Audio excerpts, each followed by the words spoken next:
नीता, ये पुलिस तुझसे किस बारे में बात करना चाहती है? हम नहीं जानते। पुलिस ने तुम्हें ही अकेले आने को कहा है। बात क्या है नीता?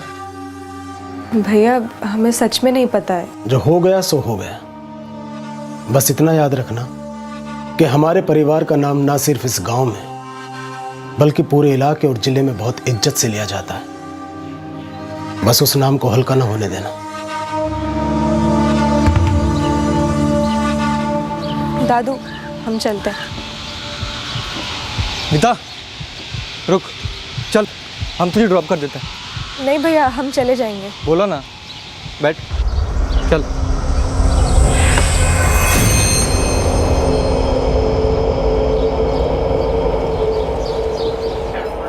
राम राम भैया। राम राम।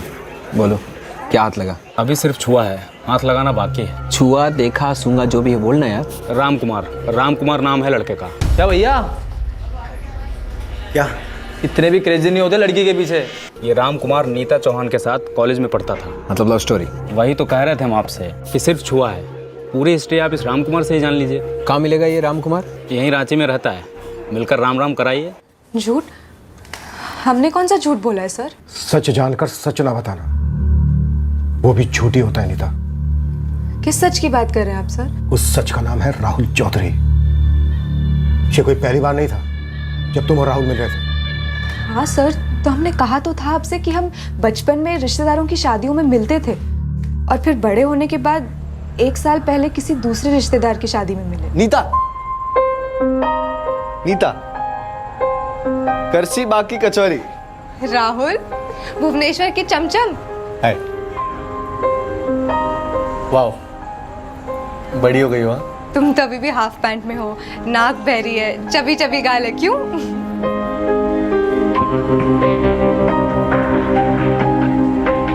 वैसे क्या कर रही हो आजकल? कॉलेज या? हाँ, फाइनल ईयर बीकॉम में हूँ। तुम? जॉब और एमबीए के एंट्रेंस की तैयारी एक साथ। बहुत अच्छी लग रही हो।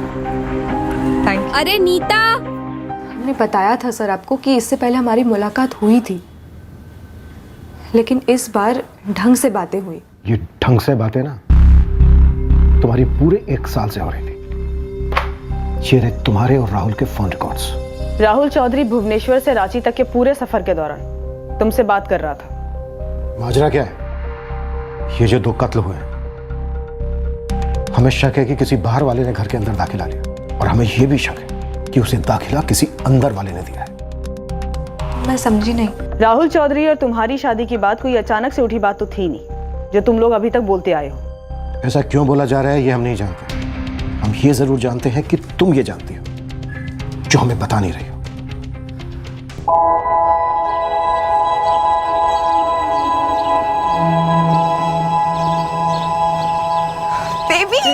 नीता कंट्रोल है। यहाँ किसी को पता नहीं लगना चाहिए कि हम एक दूसरे को पहले से जानते हैं हम, लेकिन अगर कोई अंधा भी हम दोनों को इस तरह देखेगा ना तो बोलेगा कि हमारा कोई पास्ट है, हमारी केमिस्ट्री देखकर। केमिस्ट्री को गोली मारो। अगर यहाँ किसी ने हम दोनों को देख लिया ना तो हमारा फ्यूचर हिस्ट्री बन जाएगा। बड़ी मुश्किल से मैनेज किया अब तक सब कुछ, तो एटलीस्ट हमारी शादी तक इस नाटक से पर्दा नहीं गिर सकता। लेकिन इस पर्दे के पीछे हम दोनों के बीच में तो कोई पर्दा नहीं है ना। तू तो बड़ा खिलाड़ी निकला यार, मेरा बेबी। कौन बोलेगा तेरी एक गुड बॉय सी शक्ल देखकर। नीता लिमिट में, अगर किसी ने हमको देख लिया तो नाटक फ्लॉप। अंडरस्टैंड? व्हाटएवर, तुमसे ना हो पाएगा सर। हम किसी से नहीं कह सकते थे कि हम पहले मिले थे और एक दूसरे से प्यार करते थे। हम जब उस शादी में पहली बार मिले, उसके बाद हम फिर से मिले थे और वहीं से एक दूसरे को पसंद करने लगे। P low. हम माँ से कहकर आए कि हम 2 बूढ़ी आंटियों के लिए लेके जाएंगे, हमें खाली बॉटल वापस ले जानी है।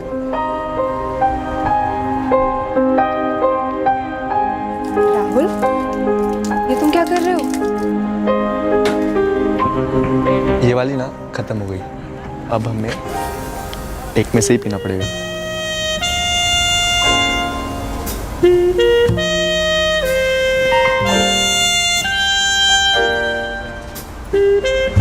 कल जा रहे हो? तुम अपने यहाँ जॉब पे रख लो, नहीं जाएंगे। फोन करोगे? तुम उठाओगी? अगर नहीं उठाया तो समझना कोई आसपास है, रेड सिग्नल, और जैसे ही ग्रीन सिग्नल होगा हम तुम्हें फ़ोन करेंगे, खूब सारी बातें करेंगे। सिर्फ बातों से दिल भरेगा? अब हम तो भुवनेश्वर नहीं आ सकते, तो तुम आ जाया करो ना किसी बहाने। बहानों के ऑप्शन तो दो। MBA तुम करने वाले हो ना, तुम करो ना मैनेजमेंट, बहानों की।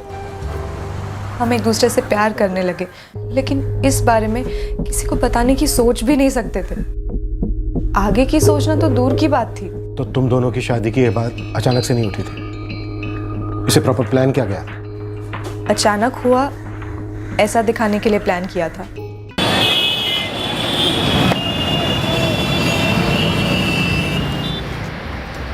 राम कुमार, जी, आप सुनील हैं? आप है कौन और आप मेरा पीछा क्यों कर रहे हैं? मुझे तुमसे कुछ जानना है। मुझसे क्या जानना है? नीता चौहान के बारे में। नीता चौहान? करसी बाग वाले ब्रजनाथ चौहान की पोती, राकेश चौहान की बेटी, तुम्हारे साथ कॉलेज में पढ़ती थी, एक ही क्लास में थे ना दोनों, और सुना है तुम दोनों की अच्छी दोस्ती थी। हाँ, तो उसके बारे में आप मुझसे क्या जानना चाहते हैं? तुम्हारे दोस्त नीता चौहान की होने वाली थी शादी किसी राहुल चौधरी के साथ। भुवनेश्वर के थे वो लोग, लेकिन राहुल चौधरी और उसके दादा मनोहर चौधरी का कत्ल हो गया। क्या? कौन कर सकता है ये? कोई घायल आशिक था कॉलेज में, नीता जिसकी हो ना पाई। यहाँ पापा ने हमें लड़कों की फोटोग्राफ्स दिखाना शुरू कर दिया, और वहाँ भुवनेश्वर में राहुल के पेरेंट्स उस पर शादी का प्रेशर डाल रहे थे। हमें समझ ही नहीं आ रहा था सर, हम इतने परेशान थे कि करें तो क्या करें। ऐसी धमकियां तुमसे तगड़ी हम दे सकते हैं। हमको तुम अबला नारी तो ना ही समझो। हमारे पापा ने भी हमारे लिए US वाला लड़का देख रखा है। एक काम करते हैं, हम उसे हाँ कह देते हैं। यार नीता, तुम तो सीरियस हो गई। हम मजाक कर रहे थे। देखो, यहाँ पापा ने हमको भी 3-3 लड़कियां दिखा रखी हैं। तुम्हें लगता है हम तुमको छोड़ के किसी और लड़की के बारे में सोचेंगे? फिर आगे से ऐसी बात कभी मत करना, हमको रोना आ जाता है। अच्छा, चलो अब मुद्दे की बात पर आते हैं। तुमने कुछ सोचा? अगर हम घर पर कुछ भी कहेंगे ना, तो समझ लो दादू और पापा तो वॉर डिक्लेयर कर देंगे। तुमने कुछ सोचा? हमने तो काफी कुछ सोचा है, मगर हमारी रिश्तेदारी भी तो है। अगर हमने कुछ कहा और उन्होंने हमारा रिश्ता परमानेंटली कैंसिल कर दिया तो? उन्हें जो करना है वो करे, लेकिन एक बात याद रखना, अगर हमारी शादी तुमसे नहीं हुई ना राहुल, हम सच कह रहे हैं, हम मर जाएंगे। ये क्या मरने वरने की बात लगा रखी है? अच्छा, हम कुछ सोचते हैं। राहुल ने पूरा प्लान बनाया था और सब कुछ सही जा रहा था, सब ठीक से हो रहा था। 1 साल, पूरा 1 साल से? हाँ दादू। अरे मंजू के बिटिया लक्ष्मी के शादी में पिछला साल गए थे ना, उसके बाद तो करसी बाग जाना हुआ ही नहीं। दादू फोन पे बात करते थे, वीडियो चैट करते थे। ना नीता के घर वालों को इसका पता चला और ना यहाँ। बाप बेटा, आप हमको दाद दे रहे हो कि हमारी फिरकी ले रहे हो? अरे फिरकी का, हमारी तो धज्जियां उड़ जाएंगी जब ब्रिजनाथ जी को पता चलेगा कि हमारा पोता राहुल उनकी पोती को दिल दे बैठा है। वो भी हमसे प्यार करती है, बहुत प्यार करती है हमसे। ब्रिजनाथ जी और उसके घर वाले नहीं ना मानेंगे, ऊपर से हमारी रिश्तेदारी। समझ रहे हो ना प्रॉब्लम? हमें अभी प्रॉब्लम सुनने नहीं आए, प्रॉब्लम का सलूशन जानने आए। तुम चाहते क्या हो? हमारी लाइफ बचा लो। यहाँ मम्मी पापा हमारी सेटिंग किसी पूजा नाम की लड़की के साथ करा रहे हैं, वहाँ उस नीता का बाप उसकी फील्डिंग किसी US वाले लड़के के साथ करा रहा है। ये बाप बाप क्या लगा रखा है? तेरा रिश्ता पक्का हो गया तो तेरा होने वाला ससुर है वो। लेकिन आप कुछ कीजिए, हमारी लाइफ आपके हाथ में है। पर बात चलाने से पहले क्या करें? हम नीता को तो जानते तक नहीं है। आप जानो ना जानो, हम नीता को बहुत अच्छी तरह से जानते हैं, बहुत प्यार करते हैं हम एक दूसरे से। देखो, आपको उसकी फोटो दिखाता हूँ। अच्छी है तेरी पसंद, और अब जमेगी जोड़ी। सोचते हैं क्या करना चाहिए। नहीं नहीं नहीं दादू, सोचने का टाइम ही नहीं है। आप जल्दी से फोन उठाइए, लगाइए ब्रिजनाथ जी को फोन। फोन तो हम कर देंगे, लेकिन बोलेंगे का? कुछ सीन तो बनाना पड़ेगा ना। तो बनाते हैं सीन। आप पहले तो ऐसे ही हाय हेलो कुछ भी इधर उधर की बातें कर देना, हालचाल पूछ लेना, फिर सीधा नीता का टॉपिक निकाल लीजिए। अचानक से कह दीजिए कि आपके मन में ख्याल आया कि राहुल और नीता की जोड़ी कैसी रहेगी। राहुल के दादा दादी हमारे घर भी आ गए थे, और फिर पता नहीं अचानक ये सब क्या हो गया। तो तुमने और राहुल ने अपना किरदार निभाया और राहुल के दादाजी ने इसमें मदद की। इस प्लान को एक ऐसा रंग दिया गया मानो 2 बुजुर्गों के बीच अचानक से हुई बातों बातों में ये बन गया। जी। तो क्या तुम्हारी फैमिली में पहले से किसी को इस बात की भनक लग गई थी? पक्का तूने दादू से राहुल के बारे में कोई बात नहीं की? दादू ने तुझसे पहले कुछ नहीं कहा था नीता? जहाँ तक हमें मालूम है, हमें राहुल और उसके दादू के अलावा तो किसी को इस प्लान के बारे में नहीं पता था। ये मानना मुश्किल है नीता, क्योंकि अगली ही सुबह राहुल और उसके दादाजी की इतनी भयंकर और अजीब तरीके से हत्या कर दी गई। देखो नीता, डरो मत। क्या हत्यारे तुम्हारे पापा और तुम्हारा बड़ा भाई अभय है? जी नहीं सर, प्लीज सर, मुझे कुछ नहीं मालूम है।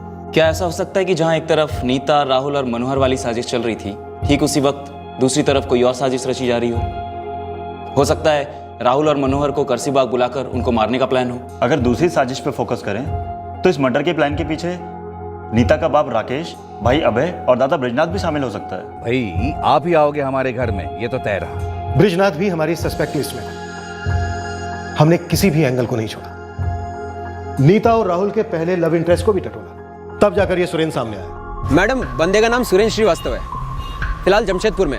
कॉलेज की प्रेम कहानी है?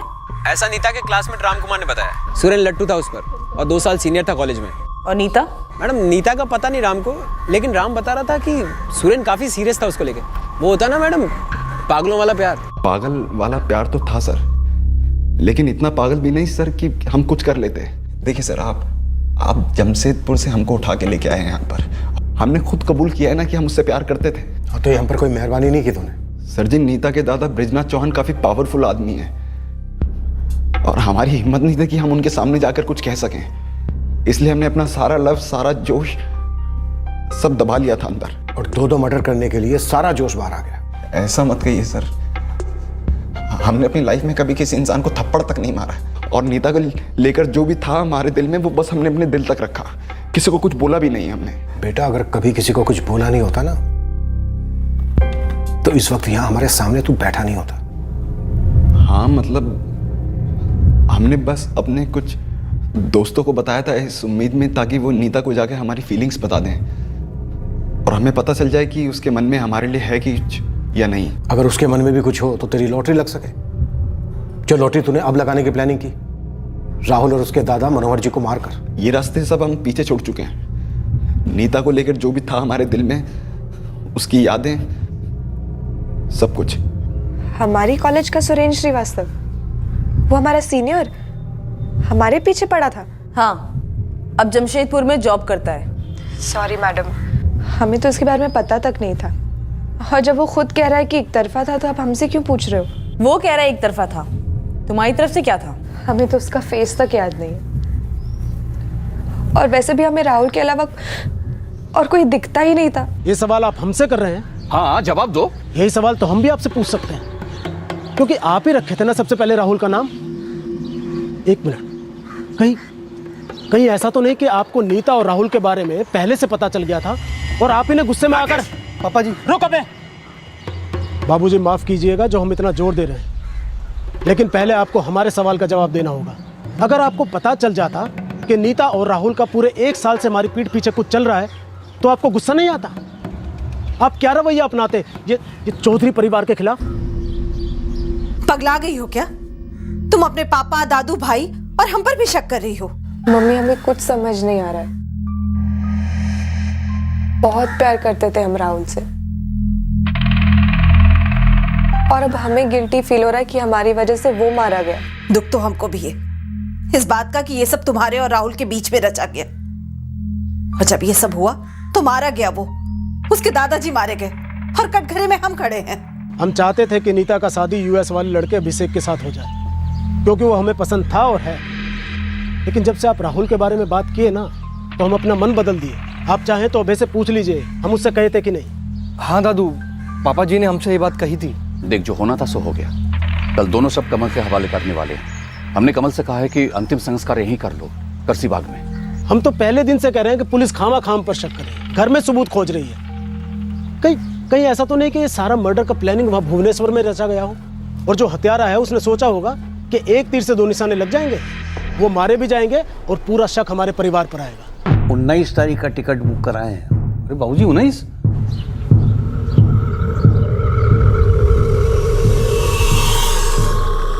तुम्हारा मतलब है कि कमल? हो सकता है कमल ने अपने पिता से तंग आकर उनकी सुपारी दे दी और राहुल बेवजह मारा गया। और अगर राहुल जिंदा रहता ना, तो कातिलों के लिए मुश्किल होती, इसलिए उसे भी मार दिया। और वैसे भी एक फैमिली में बाप बेटे का एक दूसरे को मरवाना कोई बहुत बड़ी बात नहीं है बाबूजी। ब्रिजनाथ जी कह रहे हैं अंतिम संस्कार यहीं कर दो। तेरे बाबूजी और राहुल यहाँ आए थे राहुल की जिंदगी की एक नई शुरुआत करने, और यहाँ तो सरिता जी ने सब कुछ हमें बता दिया कि कैसे राहुल और नीता ने मिलकर ये प्लान बनाया था और बाबूजी ने उनका साथ दिया। हमें भी तो अभी पता चला है विद्या, दुख हो रहा है। राहुल ने इतनी बड़ी बात हम दोनों से छुपाई, पापा जी ने ये सारी साजिश रची बिना किसी को कुछ बताए। यहाँ तक कि ब्रिजनाथ जी और राकेश जी भी ये कहते हैं कि उन्हें राहुल और नीता के इस अफेयर के बारे में कुछ पता नहीं था। वो तो कह रहे होंगे, लेकिन हमें तो यकीन ही नहीं हो रहा है कि चौहान परिवार को भी इस बात की जानकारी नहीं थी। सर, सुरेश श्रीवास्तव की एक एक डिटेल चेक की है। इसका इस केस से कोई भी डायरेक्ट या इनडायरेक्ट कनेक्शन बन नहीं रहा है। उसकी बातों से भी कुछ ऐसा ही लग रहा है, लेकिन समझ में नहीं आ रहा है कि वो खेल रहा है या फिर सच बोल रहा है। ब्रिजनाथ और राकेश चौहान के खिलाफ कुछ मिला? अभी तक कुछ भी नहीं। इनके सारे कॉल रिकॉर्ड चेक हुए हैं, लेकिन अभी तक कोई रेड लाइट ब्लिंक नहीं हो रही है। राकेश, ब्रिजनाथ, सरिता, अभय और नीता सबके फोन रिकॉर्ड चेक किए, सब क्लीन है सिवाय एक चीज के। क्या सर? ये एक नंबर 1 महीने पहले वाला स्विच्ड ऑफ है। हाँ, इस नंबर से ब्रिजनाथ को 2 बार कॉल्स किए गए, एक 12 सितंबर को और एक 13 सितंबर को। और यही एक नंबर ऐसा है जिसका कोई सोर्स नहीं है। सही, कमल वाला Bhubaneswar angle dead end. Sir, Bhubaneswar वाले एंगल से कोई छोटी सी भी लीड नहीं मिली है। वहाँ की पुलिस टीम ने काफी मेहनत की है। भुवनेश्वर से रांची के बीच जितने भी सेलफोन टावर्स हैं सब सोर्स किए गए हैं और हमने हजारों नंबर्स मैच किए हैं, पर ऐसा कुछ भी नहीं मिला जो कि इशारा करे कि कोई भी चौधरी फैमिली को भुवनेश्वर से फॉलो कर रहा था। और हमें कोई ऐसा कॉमन नंबर भी नहीं मिला जो कि उस दिन आपके करसी बाग में मौजूद था। इस राहुल और कमल का कोई एंगल? हमने इस एंगल में काफी बारीकी से तहकीकात की। इस कमल और उसके पिता मनोहर के बीच कभी कोई अनबन नहीं रहा, और उसका लड़का राहुल तो अपने पिता से काफी क्लोज था। राहुल की कॉलेज में कोई गर्लफ्रेंड या किसी से कोई दुश्मनी? 0। उसका कॉलेज में कोई हिस्ट्री नहीं था, सिर्फ पढ़ता था वो और कुछ नहीं। दीपक जी, वहीं कुछ अंदर का मामला होगा जो शायद सामने नहीं आ पा रहा है। सामने तो सिर्फ एक अजीबोगरीब सीन ऑफ क्राइम है कि 2 लोगों को सुबह सुबह घर से बाहर ले जाया गया और घर से थोड़ी दूर ले जाकर उन दोनों को गोलियां मार दी गई। और सर, ऐसा भी नहीं है कि कत्ल एक रात पहले हुए हो और अगली सुबह लाशों को ले जाके खेतों में डंप किया गया हो ताकि हमें मिसलीड किया जा सके। क्योंकि सर, पोस्टमार्टम की रिपोर्ट के अकॉर्डिंग ये साफ साफ पता चलता है कि मर्डर 21 अक्टूबर को सुबह 5 बजे से लेकर 6:30 बजे के बीच में हुए हैं। मुझे तो हैरानी इस बात की हो रही है कि वो बंदे घर के अंदर आए कैसे और कैसे 2 लोगों को घर से बाहर ले गए। और सबसे बड़ा सवाल, क्यों? कहीं ऑनर किलिंग का मामला तो नहीं? कहीं ऐसा तो नहीं कि चौहान फैमिली में से किसी को नीता और राहुल के अफेयर के बारे में पता चल गया हो और उसने ये कांड कर दिया? सर, इस हिसाब से चौहान फैमिली की तरफ हमारी शक की सुई घूमती है। राकेश चौहान और उसका बेटा अभय चौहान हमारे प्राइम सस्पेक्ट बनते हैं। या फिर खुद ब्रिजनाथ ही? मतलब आपको ब्रिजनाथ की कॉल रिकॉर्ड में वो नंबर मिला जिसका कोई सोर्स नहीं मिल रहा है? हाँ, वो कॉल ब्रिजनाथ को 1 महीने पहले आए थे। 1 महीने पहले? हाँ सर, 12 और 13 सितंबर। फिलहाल फोन स्विच ऑफ है, मैंने कॉल रिकॉर्ड और डिटेल्स मंगवा ली हैं। एक मिनट, कहीं ऐसा तो नहीं है कि 1 महीना पहले ब्रिजनाथ को पता चल गया हो अपनी पोती नीता और मनोहर के पोते राहुल के अफेयर के बारे में? मतलब उसने नीता को फोन पर बात करते सुन लिया हो या फिर नीता के फोन में SMS देख लिया हो? या फिर सर, इस बारे में खुद नीता को भी कुछ ना पता हो, क्योंकि अभी तक तो बार बार वो यही बोलती आई है कि उसने इस बारे में किसी को कुछ नहीं बताया। नीता की बात पर भरोसा नहीं किया जा सकता। फोन रिकॉर्ड्स आने से पहले तक वो सच्चाई छुपा रही थी, बातों को गोल गोल घुमा रही थी। कहीं ऐसा तो नहीं है कि जिस तरह से राहुल ने अपने दादा मनोहर जी के सामने अपनी लव स्टोरी का खुलासा कर दिया था, नीता ने भी अपने दादा ब्रिजनाथ के सामने खुलासा कर दिया हो? सर, हो सकता है ब्रिजनाथ को राहुल से तब से ही आपत्ति रही और उन्होंने राहुल और नीता की लव स्टोरी को दी एंड करने का प्लान बना लिया, जिसके लिए राहुल को रास्ते से हटाना जरूरी था। और कोइंसिडेंटली राहुल ने अपने दादा मनोहर के जरिए शादी की बात चलाई। और यहाँ ब्रिजनाथ ने सोचा कि राहुल का भुवनेश्वर में ही मर्डर कर दिया जाए, लेकिन उससे पहले मनोहर ने सामने से फोन कर दिया। सर, हो सकता है कि टारगेट राहुल रहा हो और उसके दादा मनोहर कोलैटरल डैमेज बने। अगर इस थ्योरी के हिसाब से चले तो फिर कत्ल की प्लानिंग 1 महीना पहले ही हो चुकी थी। दीपक, ब्रिजनाथ के फोन रिकॉर्ड से जो सस्पिशियस नंबर मिला है उसे अच्छी तरह से खंगालो।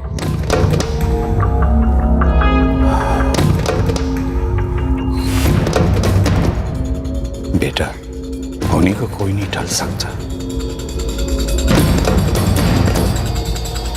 और यह होनी किसी के हाथ में भी नहीं है। जो हुआ है वो नहीं होना चाहिए था, पर जो हो गया है उससे उभरना भी बहुत जरूरी है। और समय के साथ साथ घाव भी भर जाता है। देख बेटा, जिंदगी बहुत बड़ी है और तुझे भी समय के साथ साथ आगे बढ़ना होगा। मैं तुझे एक बात कहना चाहता हूं बेटा, तेरे पापा ने जो लड़का देखा है ना तेरे लिए, अभिषेक, यूएसए वाला, वो बहुत अच्छा लड़का है। इतनी जल्दी सोचने की कोई जरूरत नहीं है, लेकिन जल्दी सोचेंगे तो ये घाव जल्दी भर जाएंगे।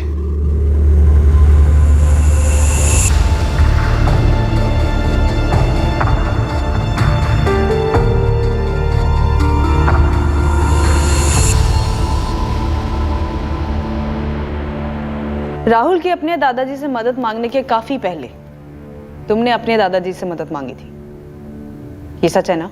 हमने आपसे कहा ना कि हमने हमारे और राहुल के बारे में कभी किसी से बात नहीं की, हमारे दादू से भी नहीं। तुम्हारा प्यार राहुल मारा गया है, अब किसे बचाने की कोशिश कर रही हो? हम किसी को नहीं बचा रहे। 21 अक्टूबर को तुम्हारे घर पे जिन लोगों को बुलाया गया था, कौन थे वो लोग?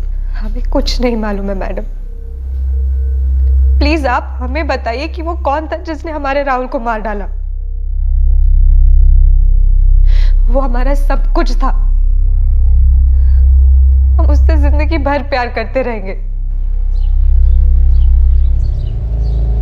बेटा समझ ही नहीं आ रहा है कि किस मुंह से माफी मांगूं। तुम्हारे पिताजी और बेटा हमारे मेहमान थे, शादी की बात चल रही थी और हमारे ही घर में ये हादसा हो गया। हमें दोषी ना मानिए कमल जी, पुलिस और कुछ गांव वाले हम पर उंगलियां उठा रहे हैं, तरह तरह की बातें कर रहे हैं, लेकिन यकीन जानिए सच नहीं है। जितना दुख आपको है उतना ही खेद हमें भी है।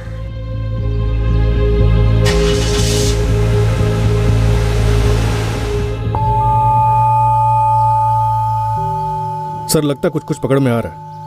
ये जो कॉल आया था ब्रिजनाथ को, उस नंबर की क्रिमिनल हिस्ट्री है। 21 अक्टूबर कत्ल वाले दिन इस नंबर की लोकेशन करसीबाग थी। 21 अक्टूबर को ये नंबर स्विच ऑफ हुआ था। उससे पहले ये नंबर 3 महीने तक चला था। किसी फर्जी पंकज सिन्हा के नाम पे रजिस्टर्ड है। इस नंबर के कॉल रिकॉर्ड्स क्या कहते हैं? सर इस नंबर से कई नंबर्स पे कॉल किए गए, सारे स्विच ऑफ। एक नंबर 1 हफ्ते पहले तक चालू था, किसी विराम दास के नाम पर, हिस्ट्री शीटर है।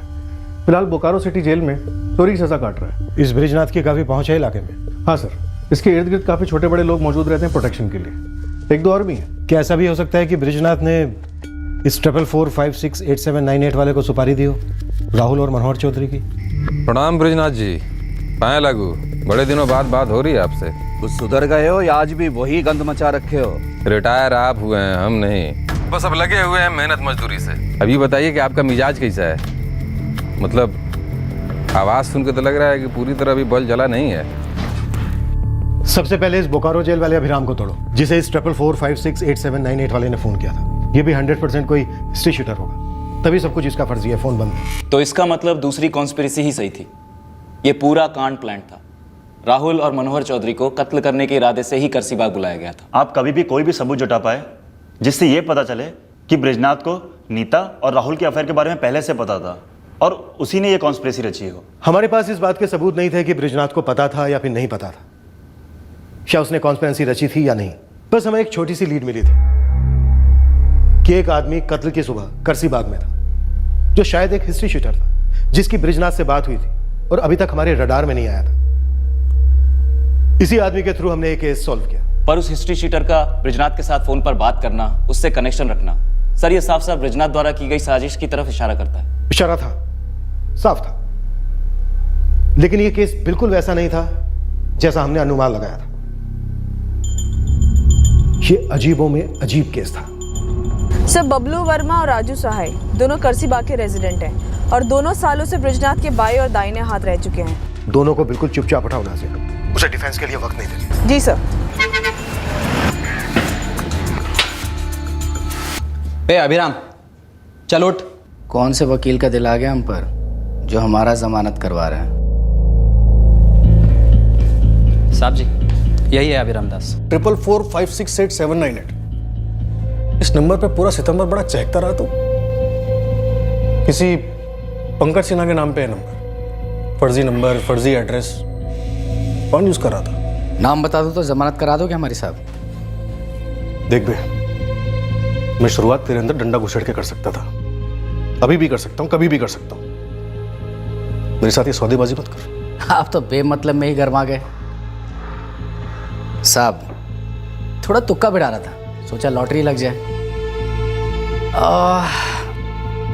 बबन नाम है उसका। कौन है बब्बन? विजय यादव। असली नाम है बब्बन का। बिहार साइड का है। रांची में हम दोनों साथ में काम करते थे कभी कभी। एक काम था सितंबर में, बस साला मैं पकड़ा गया दूसरे केस में, काम हुआ ही नहीं। 21 अक्टूबर को ये विजय यादव और बब्बन करसीबाग गया था। गया होगा साहब। क्या करने? उद्घाटन करने, और क्या। एक नया मुर्दाघर खुलने वाला है, वहां का उद्घाटन करेगा पहला मेहमान बन के। हमेशा के लिए जमानत मिल जाएगी तुझे। हमारे यहाँ उद्घाटन ये टपकाना, किसी को उठवाना, इसको कहते हैं। सुपारी, रंगदार, ये सब उद्घाटन ही तो है। ये बब्बन सुपारी उठाता है। अब मेरी तो पूरी की पूरी कर्म कुंडली निकाल चुके हो। अब थोड़ा प्यारे साले बब्बन को भी दिखा दो, काफी मसाला मिलेगा आपको। इसके साथीदार कौन कौन थे? हम तो नहीं थे साहब, हम तो बेमतलब में यहाँ पर सद रहे हैं। अभी कहाँ मिलेगा बब्बन? बब्बन उर्फ विजय यादव हिस्ट्री शीटर है। इसकी ब्रिजनाथ से फोन पर बात हुई थी। 21 अक्टूबर को ये करसीबाग में था। सर मैं इस बब्बन की हिस्ट्री निकालती हूँ। रंगदारी और सुपारी वाला है तो 1 घंटे में इसकी सारी कुंडली हमारे हाथ में होगी। ट्रैकिंग पे डालो इसे, ये हमारा सॉलिड लीड हो सकता है।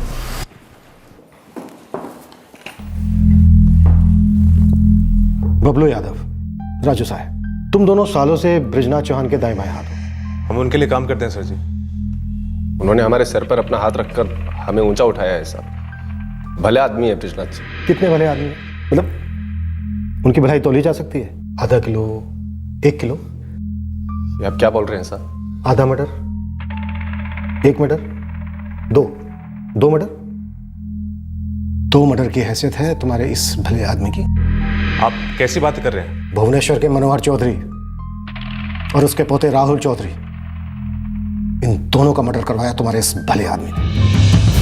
वो तो उनके घर आए हुए मेहमान थे साहब। और वो ब्रिजनाथ जी अपने घर आए मेहमान को क्यों मारेंगे? वो ऐसे मरने मारने वाले आदमी नहीं है साहब। सुनील, तेरा सोर्स भरोसेमंद है ना? 99% मैडम, पर हाँ 1% का रिस्क है। इंसान जो ठहरा। शाम का टाइम बोल। मीटिंग 5 बजे की फिक्स की है। गोमती में कोई सेटिंग है बब्बन की। लास्ट खबर तो यही है। और कुछ? मैडम खबर नहीं है, सलाह दूं? जल्दी। मैडम अगर गोमती जाना हो तो केशवपुर से निकलिएगा। मेरी सलाह ये है कि केशवपुर की कच्ची सड़कों पर आप पक्की फील्डिंग जमा लें, आपका काम और भी आसान हो जाएगा। बब्बन सीधा गोद में गिरेगा। सर ये बब्बन पक्का इन्वॉल्व है। बस बिछा दो जाल इस साले बब्बन के लिए। अगर खबर पक्की है तो समझो ये केस हमारे हाथ में आ गया। इस बब्बन और ब्रिजनाथ का कनेक्शन मजबूत है। 21 अक्टूबर को अगर ये बब्बन करसीबाग में ही था तो फिर ये दोनों कत्ल भी इसी ने किए।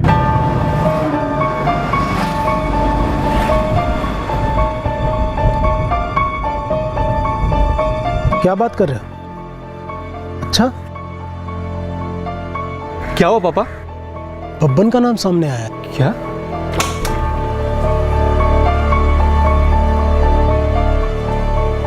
क्या हुआ? बड़े परेशान लग रहे आप। फोन आया था करसीबाग पुलिस स्टेशन से। कातिल मिले? नाम सामने आए हैं। किसने करवाया? किसी हत्यारे बब्बन का नाम सामने आ रहा है, जो ब्रिजनाथ जी के पहचान का है। क्या?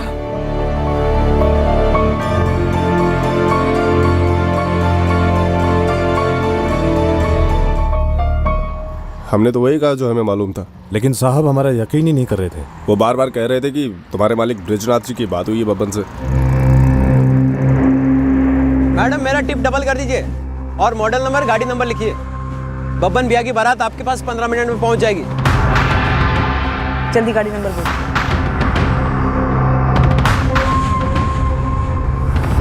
बेटा तनी चाप के एक्सीलेटर पे पैर रखो तो शाम तक गुमती पहुंचना मालूम है ना? अब बब्बन हमारा टारगेट था जो इस डबल मर्डर के पीछे था। ब्रिजनाथ के फोन रिकॉर्ड में एक रैंडम फोन कॉल जो कि मर्डर के बाद स्विच ऑफ आ रहा है।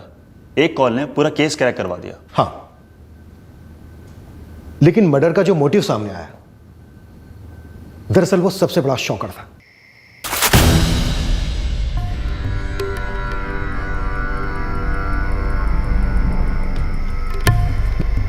सुनो, चुपचाप अंदर जाना है, बिना हो हल्ला किए उसको लेके आना है। हाँ। कैसे करोगे?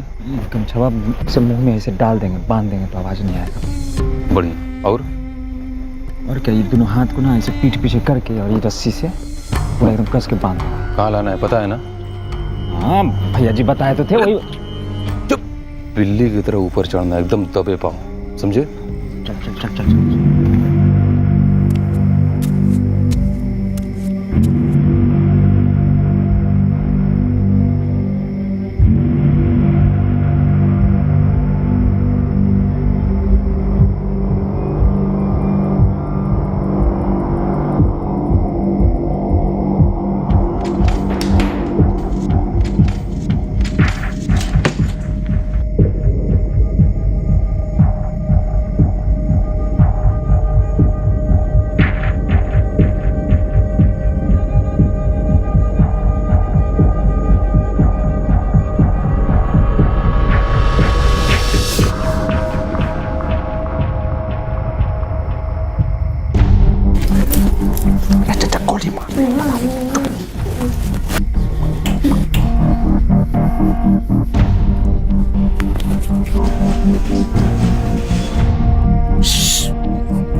आवाज नहीं, थोड़ा भी चूचा किए ना गोली मार देंगे कपार में।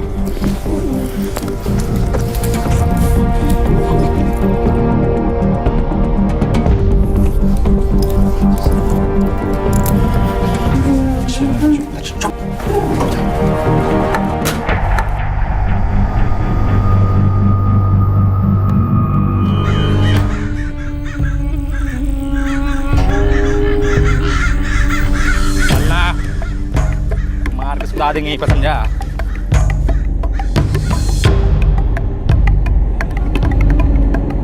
चलिए ना, चल। ये लीजिए भैया जी। हमको प्लीज छोड़ दीजिए, देखो हमको मत मारो बउआ, भगवान के लिए।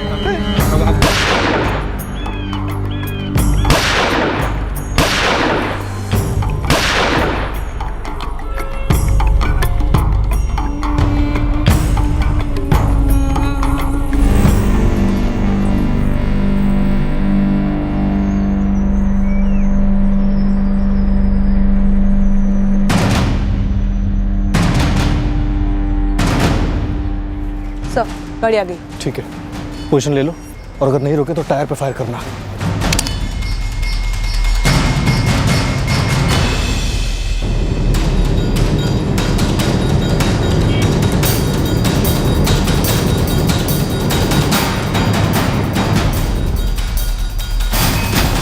रोक रोक रोक रोक रोक। काहे रोक रहे? अब इन्हें तो चाय पिए थे साला। बब्बन उर्फ विजय यादव ना, गन निकालने की कोशिश भी मत करना, नहीं तो यहीं इतना लोहा दाग देंगे ना अंदर, सीधा नरक लोग निकल जाओगे, वो भी बिना टिकट के। क्वेश्चनिंग शुरू नहीं किए सर।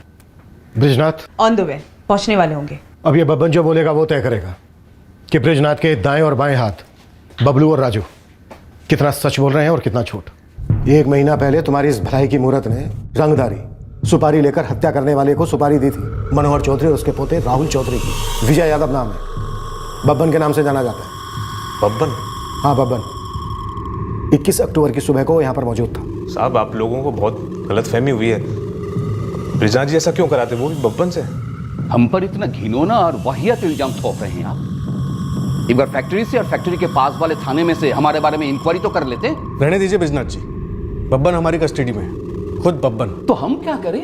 आपकी उससे फोन पर बात हुई है, कॉल रिकॉर्ड्स हैं हमारे पास। कूटिए साले को और बाहर मत निकलने दीजिएगा। हमने फोन किया उसे, उसने फोन किया हमें। और क्यों किया? हमारे लड़के राजू और बबलू ने सब कुछ बताया था आपको, पर आपको विश्वास नहीं हो रहा था। 3 साल से ये साला बब्बन हमें धमकी दे रहा है, एक्सप्रेशन कर रहा है, और 1 महीना पहले अचानक कहां से टपक पड़े और हमें फोन लगा दिया। आवाज सुन के तो लग रहा है कि पूरी तरह अभी बल जला नहीं है। तो बहुत छोटा है हमारी ताकत के लिए। ब्रिजनाथ जी, आपकी ताकत को किसी की नजर ना लगे, पर सोचिए कि अगर आप हमारी रंगदारी नहीं देंगे तो बेकार में गोली वोली लग जाएगा नजर की जगह। तो हमें धमकी दे रहा है, तुझे लगता है कि हम तुझसे डर जाएंगे?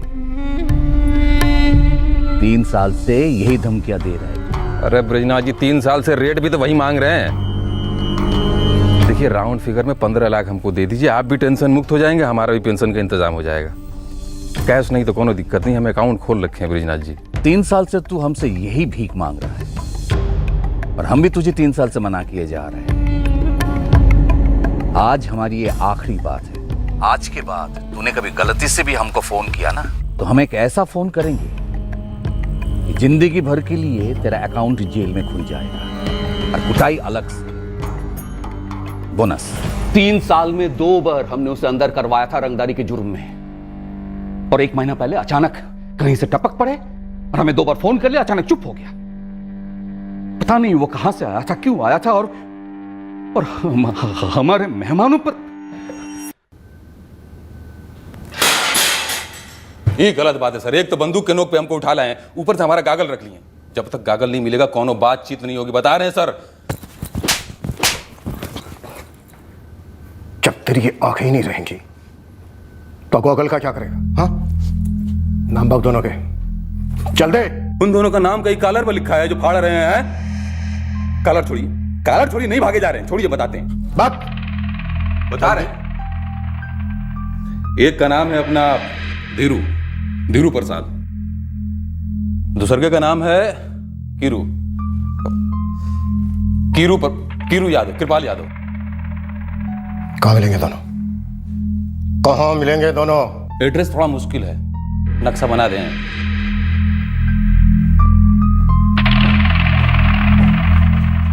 अपन ये जो तेरी टशन है ना, इसका तो अब क्रियाक्रम समझ, क्योंकि खुली हवा में अब तो कभी सांस नहीं ले पाएगा। अरे मालिक शुभ बोलिए, ये अभी हमारे खेलने खाने की दिन है। अब देखिए उन दोनों का पता हम आपको बता दिए ना, बताए कि नहीं? अब हमारी आपकी कैसी बैर? वो दोनों तेरे टट्टू थे, कुछ भी बोले जा रहे हैं। ऐसे लंपट लाकट लोगों को अगर अपने साथ रखने लगे ना, सर जी बता रहे इससे अच्छा है हम संन्यास ले लें, रिटायर हो जाएं। चलना, मार के सुधा देंगे, एक समझा। चल ले लीजिए भैया जी। ये क्या है रे? जैसे ही बुढ़वा को धरे ना तो लड़को उठ गया, तो इसको भी उठा लिया। और का पोता बता होगा, पोते हो ना जी, पीछे छोड़ते तो गवाही नहीं देता भैया जी। हम इसको नहीं पूछ रहे हैं, ये कौन है? हैं? ये ब्रजनाथ चौहान नहीं है क्या? ना ब्रजनाथ चौहान है। अरे बताओ कौन हो, बोलो ना, भैया को नाम बताओ। हम मनोहर चौधरी हैं। ये लोंडा? ये हमारा पोता है राहुल चौधरी। अरे तो जब उठा रहे थे तो बोला नहीं जा रहा था, मुंह में रसगुल्ला डाले हुए थे। ब्रजनाथ जी के यहाँ तो हम अपना पोता के ब्याह के लिए आए थे भुवनेश्वर से, अब तो यहाँ के है भी नहीं। भैया जी गलत आदमी और उसके पतवा को उठा लिया। तब साला एकदम देख रहे हैं गलत आदमी उठा लियो। आने वक्त में नाम पूछना, आपको तो पता है मिस्टेक हो गया भैया जी। मिस्टेक नहीं साले, बहुत बड़ मिस्टेक हुआ है। क्या करे रे मिस्टेक का, बताएं क्या करें? हमको जाए दो बेटा, जाए दो ना। हम आपको जानते ना, आप हमको जानते हो। हमको प्लीज जाने दो, हम प्रॉमिस करते हैं हम किसी को कुछ नहीं बताएंगे। भैया जी एक फोटो ब्रिजनाथ का भेज देते मोबाइल पे, हम हमेशा चप्पल साला मुंह लाल कर देंगे तुम्हारा। ये सब सोचने का टाइम नहीं है अभी, ये सोचो कि इसका करेगा। हमको प्लीज छोड़ दीजिए, देखो हमको मत मारो बहुआ, भगवान के लिए। यही बता रहे हैं सरकार, ये मिस्टेक हो गया हमसे, कोई इरादा नहीं था हमारा, खाली मिस्टेक हो गया। तो तू करसी गांव से गुजर रहा था ऐसे ही आए बाएं, और तूने सोचा कि ब्रजनाथ को टपका दूं? अरे नहीं, वो हम उतरे थे खाना खाने के लिए ढाबे पे, पेट में चूहा दौड़ा था और दिमाग में कीड़ा। दिमाग का कीड़ा बोला कि ब्रजनाथ तुमको 3 साल से मात दिया जा रहा है, हमारे रंगदारी का तमाशा बना के रख दिया था। इसीलिए सोचे सरकार कि इसको इस बार किस्सा ही खत्म कर देते हैं। इसीलिए बुढ़वा को उठाएं कि ओका लड़का राकेश फिर हमको रंगदारी देते वक्त कभी हीरो ना बने। बस ये सब सोच के हम प्लान बनाए थे, वैसा कोई इरादा नहीं था हमारा। अरे सब तो बता दिया, अब काहे मार रहे हैं? मिस्टेक हमसे भी हो जाता है कभी कभी, जो तेरे जैसे बेरहम क्रिमिनल जानवरों की बेल हो जाती है। लेकिन इस बार नहीं, तू जेल के अंदर ही मरेगा, ये मेरा वादा है तुझसे।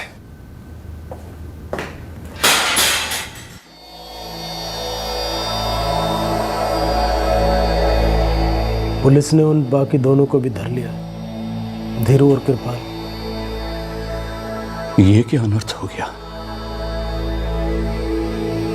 मनोहर जी और राहुल का इन सबसे दूर दूर तक कोई रिश्ता नहीं था, फिर भी कितने बेरहमी से मारा इस बब्बन ने।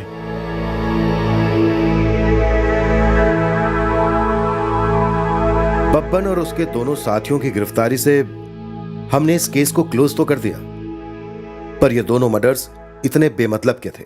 सर, जब आपने दूसरे पुलिस स्टेशंस में बब्बन की हिस्ट्री चेक की तो क्या आपको उसके खिलाफ रंगदारी की कंप्लेंट्स मिली? काफी रंगदारी के केसेस थे उसके खिलाफ।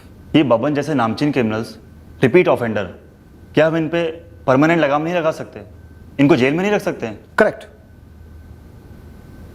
Broken window theory. अगर बब्बन बाहर नहीं होता, जेल के अंदर होता, तो ब्रिजनाथ पर अटेम्प्ट होता ही नहीं, मिस्टेकन आइडेंटिटी होती ही नहीं, ये डबल मर्डर होता ही नहीं। बात तो सही है, हार्ड एंड क्रिमिनल्स और क्राइम, इन पर लगाम लगाना हम लोगों की ड्यूटी है। सर, एक ऐसा सिस्टम होना चाहिए जिससे बेल पर बाहर इन हिस्ट्री शीटर्स पर कड़ी निगरानी रखा जा सके, और अगर क्राइम रिपीट हो तो इन पर एक्स्ट्रा चार्जशीट लगनी चाहिए। सर, इनको सोसाइटी से दूर रखना चाहिए। काफी स्कोप है सुधार के। स्कोप इसलिए कह रहा हूं क्योंकि कई सारी चीजें होनी बाकी हैं जो होनी चाहिए थी, लेकिन जैसे जैसे हम आगे बढ़ते हैं फ्यूचर के स्कोप पर फोकस कर सकते हैं, जैसा कि हम इस केस में कर रहे हैं। ऐसी तगड़ी चार्जशीट पेश करेंगे कोर्ट में इस बब्बन के खिलाफ कि वो इस तरह का क्राइम करना तो दूर, करने के बारे में कभी सोच भी ना सके। होपफुली उसके जैसे क्रिमिनल्स के लिए एक स्ट्रिक्ट वार्निंग हो। बब्बन और उसके दोनों साथीदार धीरू और कृपाल पर आईपीसी की धारा 302 के तहत कत्ल के लिए और आर्म्स एक्ट के चार्जेस लगाए गए हैं। तीनों इस वक्त जुडिशियल कस्टडी में हैं। फिर मुलाकात होगी अगले एपिसोड में एक और चौंका देने वाले केस के साथ। For more updates, subscribe to our channel, click the show links and enjoy watching the videos.